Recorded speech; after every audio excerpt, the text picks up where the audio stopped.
아스날이 요즘 흐름이 좋은데 네. 뉴캐슬이 잘 좀 막아내더라고. 그래서 뉴캐슬은 어떻게 또 아스날 막았냐 이런 얘기를 좀 해봐야 되는데 근데 이게 뭐가 저 분석이 필요할까? 아스날이 골 못 넣은 거 아니야?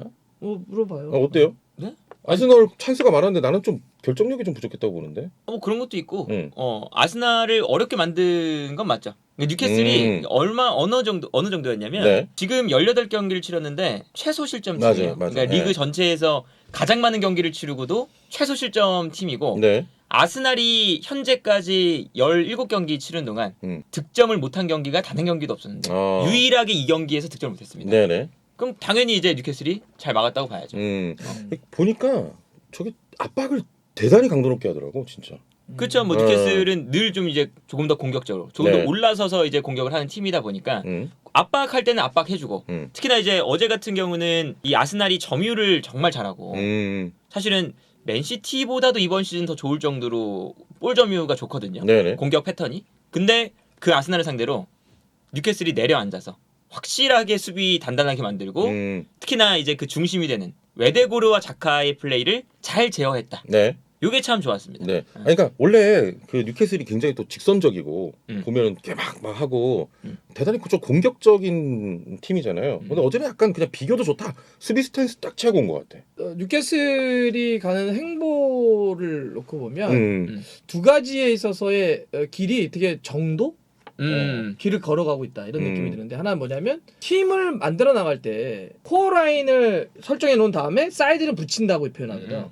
예를 들면 골키퍼, 센터백, 센트럴 미드필더, 센터 포워드 이렇게 딱 코어 라인을 만들고 사이드는 그 다음에 이제 거기에 맞춰서 붙이는 거라고 하는데 지금 보면 되게 코어 라인을 잘 잡아놨어. 그렇죠. 그러니까 예를 들어서 닉 포프 골키퍼, 그다음에 쉐어라든지 보트만도 있고. 와 브루노 기마랑이스가 여기도 신뢰했어. 그러니까 마치 지금 맨유가 카제미로 데려와서 중심 잡아주는 것처럼 잘해주고 있고 뭐 앞쪽에 뭐 칼럼 윌슨도 그렇고 이런 식으로 코어가 딱 된 다음에 그다음에 뭐 알미론 붙이고 이런 식으로 이제 그 조합을 이제 만들어가는 거지. 팀을 만들어가는 정석을 보여주겠다라고 하는 점에서 일단 의미가 있고 또 하나의 내가 정도의 길을 걸어가고 있다는 건 뭐냐면 돈 많은 부자들 여기가 이제 사우디 자본이 들어왔잖아. 그러면 우리가 초창기 때 돈이 확 들어왔던 팀들이 약간 다른 팀들에게 돈을 펑펑 쓰는 물주와 같은 역할을 했던 거야. 예. 그러니까 예를 들면 뭐 야 저 팀 돈 많대. 그러니까 우리 팀에서 안 쓰는 그냥 막 사가. 잉여 막 사가 그래가지고 막 돈 쓰고 막 이렇게 했단 말이야. 근데 여기는 지금 봐봐 이름이 이번에 아스날 경기에 뛴 애들이야. 닉 포프, 보트만, 쉐어, 트리피어, 롱스테프, 브루노 기마랑이스, 조 윌록, 댄번, 조엘링턴, 칼럼 윌슨, 알미론 좋은 선수들인데 그렇다고 하더라도 예를 들어서 와 빅네임 있어? 그러지 않잖아. 좋은 선수들이지. 하지만 맞아. 예를 들면 브루노 기마랑이스도 브라질에서 원투가 아니야. 세 번째 자원이야. 브라질 대표팀으로 가면 이렇게 그러니까 막 돈 많다고 해서 막 돈 막 뿌려 쓰는 게 아니라 아까 했던 것처럼 스텝 바이 하나하나씩 스텝업을 하기 위해서 요 정도 지금 수준에서 요만큼. 그러니까 지난 시즌에는 예를 들면 야 강등권에서 일단 벗어날 정도로만 선수 영입해봤다. 여기서 또 이번 시즌이야 그러면 유럽클럽 대항전 정도만 해봐. 지금 그래가지고 4위 안으로 들어가 있잖아. 그러면 다음 시즌 지금 보니까 어젠가 그 트리피어가 인터뷰했더라고 데일리 메일하고 우리는 다음 시즌에 이제 우승에 도전한다. 너무 그림이 좋잖아. 맞아. 그래서 돈을 어떻게 쓰는지 부자들이 들어왔을 때 잘못하면 팀을 망칠 수도 있거든. 장난이라기보다는 막 돈을 너무 잘못 쓰는 화려하게 거지. 쓰죠. 네. 실속 있다보다는 뉴캐슬이 차근차근히 팀을 자꾸 잘 만든다. 그렇지. 에디 하우 감독도 그렇잖아. 맞아요. 만약에 여기 데려오려고 그러면 야 에디 하우는 저 잉글랜드에서나 유명하지 좀 더 이름값 없어? 야 그래도 무리뉴가 더 유명하잖아. 이럴 수 있는데 에디 하우가 본머스나 이런 데서 팀을 만들었던 것처럼 딱 그만한 팀을 잘 끌어가는 딱 이 포지션에 갖다 놓더라고. 그래서 잘한다. 전 길을 잘 걸어가고 있다고. 그러니까 막 슈퍼스타 영입해가지고 팀 막 그런 게 아니라 알짜배기들 있잖아. 그렇죠. 그러면서 팀 밸런스나 이런 거 딱 좀 단단한 팀으로 만들고 있는 것 같습니다. 기마랑이스도 뭐 카세미로와 파비뉴보다 떨어지지만 사실 차기 국대 좀 에이스가 될 만한 자원이고 보트만도 사실 그런 선수고. 그렇지. 그리고 이제 뭐 그 앞쪽에 있는 사실은 이제 이삭 최근에 이제 부상이라서 아직 못 나오고 있지만 이삭도 마찬가지고 이제 뭐 알미론도 사실 뭐 그런 유형이고 조엘링턴도 그런 유형이고 젊고 전도유망한 선수 위주로 경기를 하니까 이게 옛날에는 진짜 그 맨시티도 처음에 운영할 때 호비뉴 영입해갖고 이게 안 맞았잖아요. 너무 이 스타가 오니까 스타 선수 한 명이랑 나머지 선수들하고 호흡도 안 맞고 이 선수 위주로 끌어가야 되는데 그게 뭔가 잘 풀리지도 않고 한 선수의 뭔가 좌지우지되는 그런 팀 운영이 좀 됐었는데 뉴캐슬은 그런 게 없다. 진짜 다 열심히 뛰고 뭔가 이제 목표를 향해서 나가는 그런 이게 느낌이 있으니까 아주 좀 긍정적이지 않나. 뉴캐슬. 난 그래서 그 얼마 전에 호날두가 알라스를 갈 때 뭐 뉴캐슬로 떠날 수 있는 옵션이 있었다 이런 나올 때도 이 결론 놓고 보면 그거 말이 안 되는데 싶더라고. 그렇죠. 그러니까 왜 그 기사가 나왔는지는 알아. 나왔는지는 알겠어. 우리가 그때도 가짜 뉴스들이 어떻게 생성되는지에 대해서 얘기할 때 1%의 약간의 팩트를 버무려. 그게 이제 이런 거잖아. 뉴캐슬 사우디 자본이네? 그치. 알라스는 사우디 팀이네? 이러면은 연결된다. 연결되는 거 아니야? 뭔가 그러면 연관성이 있지 이런 않느냐. 그림이 되면 갈 수도 있는 옵션이 있는 거 아니야? 이렇게 볼 수도 있고. 그쵸. 이렇게 얘기되는 건데. 근데 그렇게 그림을 그릴 수는 있겠지만 아까 했던 것처럼 뉴캐슬이 그렇게 걸어오질 않았는데. 그렇죠. 그렇게 성장하고 있지 않는데. 여기서 호날두를 데려가면 지금까지 쌓아왔던 게 다 무너지는 건데. 그렇게 갈까? 뭐 이런 생각이 들더라고. 에디하우도 그래서 인터뷰를 했죠. 딱히 생각 없다. 그러니까. 그러니까 이런 배경을 알면 그게 좀 어처구니 없는 기사라고 하는 게 느껴지는 거예요. 네. 근데 분명히 이제 그 아까 호날두를 연결시킨 거는 아까 말씀 해주신 뭐 보완할 점 그런 거랑 이제 자연스럽게 연결되죠. 그렇지. 그러니까 결정력? 호날두 얘기가 나오는 건 또 그런 이유가 있긴 해요. 그러니까 이 뉴캐슬에서 어쨌든 경기력도 좋고 참 잘하는데 이삭도 좋고 칼럼 윌슨 좋고 뭐 막시맹, 알미론, 조엘링턴 다 좋은데 뭔가 이 리그에서 최상위권의 공격 포인트를 생산해 줄 수 있는 자원은 공격력이죠 결국엔. 딱히 지금 없다. 수비는 분명히 지금 최소 실점 팀이니까 잘하고 있는데 네네. 여기서 이제 마무리를 지어줄 수 있는 선수. 요 선수 한 명이 지금 이 뉴캐슬에게는 가장 필요하지 않을까. 네. 그러니까 축구에서 이야기하는 진리와 같은 표현이야. 뭐 그런 것들이 많이 있잖아. 그 중에 이제 하나 이런 거잖아. 결정력은 돈이야. 그렇죠. 골 결정력은 돈으로 해결하는 거야. 맞아요. 그러니까 왜냐하면 뭐 이런 기회 때마다 말씀드리는 게 그런 거잖아. 기회를 막 슈팅 기회를 만들거나 뭐 이렇게 공격과 수비에서의 어떤 찬스를 만드는 건 감독이 잘 짜서 전술을 잘 짜고 배치해가지고 할 수 있어. 근데 찾아온 기회를 때리는 건 결국 개인이 때리거든. 결정력을 무슨 만화처럼 공 하나 놓고 두 명이 때리는 게 아니잖아. 어쨌든 찾아온 기회를 때리는 거는 개인이기 때문에 팀의 그러니까 기회는 팀의 문제고 결정력은 개인의 문제거든. 결국 그러니까 여기서 진짜 우승하는 전력, 챔피언스리그에 꾸준히 나갈 수 있는 전력으로 가려면 그런 개인 돈 써야 돼 더. 그렇죠. 마지막에 이 정도 팀이 지금 뿌려지잖아. 다음 스텝, 여름 스텝은 이번 겨울은 아닐 것 같고 다음 여름 스텝은 앞쪽에 빅네임을 좀 영입할 것 같아. 맞아요. 네네네. 그래서 사실 칼럼 윌슨이 그 과거의 뉴캐슬이면 사실 에이스나 마찬가지거든요. 그렇지. 근데 과거면. 지금 와서 보니까 이 스쿼드에서 가장 약간 좀 아쉬운 선수가 칼럼 윌슨이에요. 이제는 네네. 이제 보강을 여기 주변에 막 잘하다 보니까 그래서 요 이제 칼럼 윌슨 자리 물론 이삭이 있긴 하지만 이삭도 결정력이 엄청나게 뛰어난 선수는 또 아니라서 그 자리나 아니면 뭐 측면 공격수에 손흥민 같은 결정력이 좋은 측면 공격수를 영입한다거나 그렇게 좀 공격 포인트 생산 능력이 있는 선수가 무조건 필요하다. 그러니까 뭐 예를 들어서 돈도 있으니까. 케인 얘기를 하긴 하는데. 네네. 그러니까 지금으로서는 사실 뭐 케인이 토트넘에 있다가 뉴캐슬로 간다는 게 그림이 그려지진 않은데. 그렇죠. 근데 이제 아까 했던 것처럼 처음에는 그랬잖아. 막 뉴캐슬에 어마어마한 정말 말도 안 되는 빈살만 뒷배로 가면서는 당장 그때 뭐라 그랬냐면 야 이제 뉴캐슬 다 살 거야. 음바페도 사고 누구도 사고. 근데 그때 다 우리가 뭐라 그랬어. 그렇게 안 합니다. 그렇죠. 그렇게 쓰진 않을 것이다. 그리고 선수들 입장에서도 아이 가오가 있지. 저 팀이 바로 간다고 해서 챔스 가가지고 경쟁을 할 팀이 아닌데 누가 바로 가냐.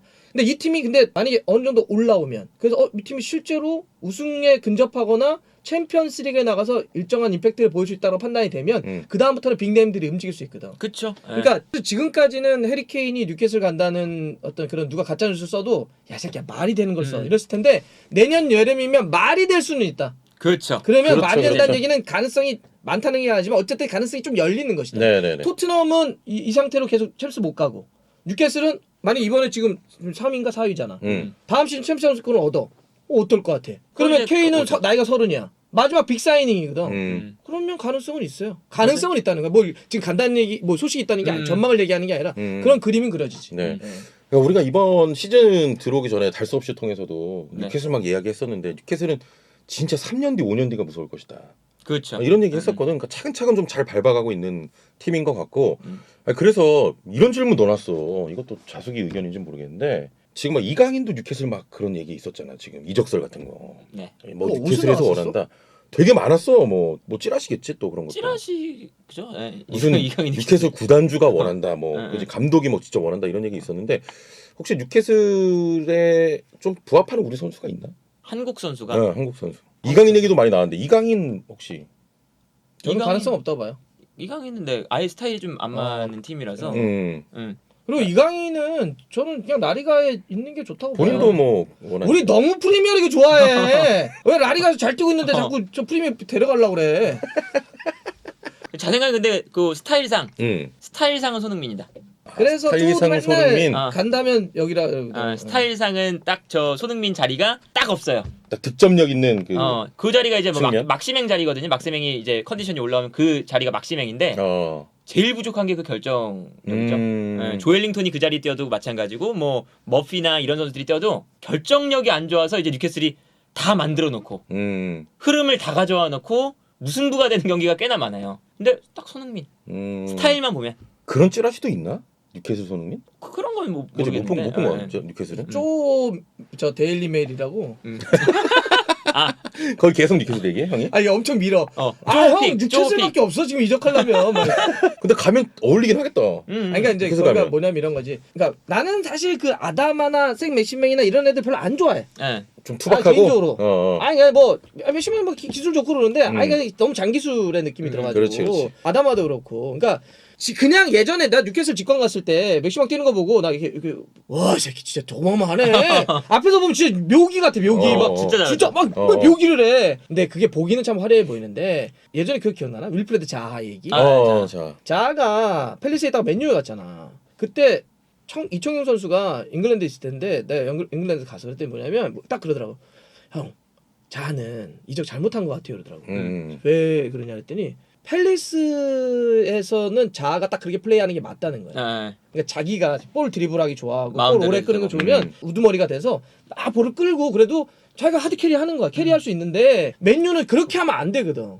다 잘 나가는 애들이 있으니까 그냥 계속 그럴 때마다 간결하게 볼 치고 탁탁탁 가야 되는데 저렇게 볼 끌면 맨유에서 적응하기 어려울 거라는 거야. 그래서 내가 그래도 개인기 좋잖아 했더니 아닐 거라고. 바로 실패하고 돌아가잖아.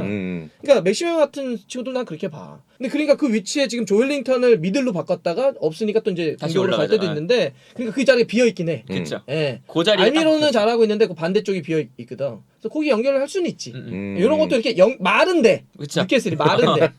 그 아스날은 어때요? 팀이? 아니 그러니까 잘하긴 잘했는데 난 좀 아쉬운 게 있더라고. 뭐 물론 골키퍼가 잘 막은 것도 있는데 약간 나는 결정력이 좀 아쉽던데 아스날이. 그러니까 뭐 은케티아 자리겠죠. 그러니까 그 자리에 이제 계속 아스날도 고민을 하고 있고.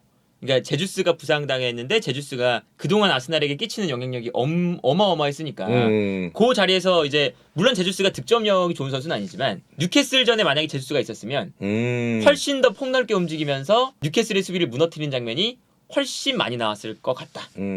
그리고 사실 뭐 아스날이 지금 잘하고 있는 게 뭐 경기당 득점을 못한 경기가 요 한 경기뿐이라고 했잖아요. 네네. 그러니까 결정력에 있어서는 최근에 최전방이 아니라 좌우 측면 사카나 마르티넬리가 해결을 해주고 뒤에서 뭐 외대구르나 자카가 올라와서 해결해주고 이런 방식이기 때문에 최전방 공격수 자리가 약간 지금 은케티아가 과연 제주스가 복귀할 때까지 버텨줄 수 있느냐. 요게 지금 이제 아스날에겐 가장 좀 두려울 것 같고. 그래서 이제 뭐 무드릭 얘기도 나오고 물론 무드릭이 최전방은 아니지만 무드릭 얘기도 나오고 이제 뭐 펠릭스 이런 얘기도 이제 나오는 거죠. 그러니까 만약에 지금 사람들이 맨시티와 아스날 우승 경쟁에 있어서 아스날이 어려울 수도 있을 것 같아라고 생각하는 사람들의 핵심은 뭐냐면 딱 하나지. 홀란드가 있고 없고지. 그렇죠. 맨시티에는 홀란이 있고 아스날은 없다. 그러니까 그렇게 주장하는 사람들. 그러니까 아스날이 지금 잘하고 있지만 우승까지는 나중에 맨시티한테 추월 당할 것 같아. 그거는 딱 하나야. 홀란드 존재야 그게. 그러니까 지금 만약에 내가 아스날에 큰 돈을 쓸 수 있는 관계자라고 한다면 지금은 돈 하나 이만큼 모아서 최대한 그쪽 선수를 한 명을 사줘야 돼. 우승. 왜냐면 이게 사실 적기거든. 맞아요. 적기긴 해 지금이. 이럴 돈을 확 몰아주긴 해야 돼. 근데 겨울에 데려올 수 있는 선수가 딱히 없기 제일 어렵지. 하긴 하죠. 돈도 많이 써야 되고. 그래서 사실 제주스의 부상이 좀 아쉽지. 그렇죠. 자, 끝냅시다. 네. 자, 갈게요.